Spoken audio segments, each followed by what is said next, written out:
Pickup ভ্যানের ধাক্কায় motorbike আরোহীর মৃত্যু। ঘটনার প্রতিবাদে পথ অবরোধ করে বিক্ষোভ স্থানীয়দের।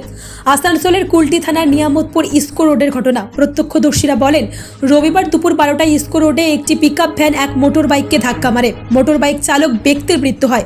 ঘটনার প্রতিবাদে স্থানীয়রা পথ অবরোধ করে বিক্ষোভ দেখায়। স্থানীয়দের দাবি, বেপরোয়াভাবে যান চলাচলের জন্য এই দুর্ঘটনা ঘটেছে, তাই অবিলম্বে বেপরোয়া যান চলাচল নিয়ন্ত্রণ করে রাখতে হবে।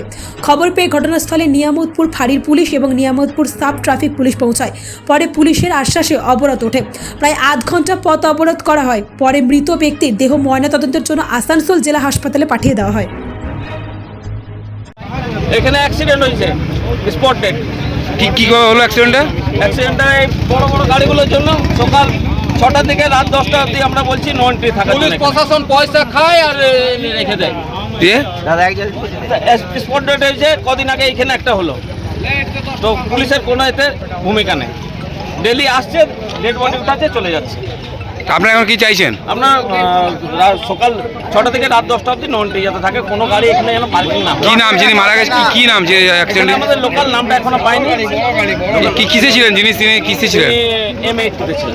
কোথায় যাচ্ছে? কোন দিকে যাচ্ছিলেন? বাজাজ আপনার নাম? আমার নাম সিন্টু।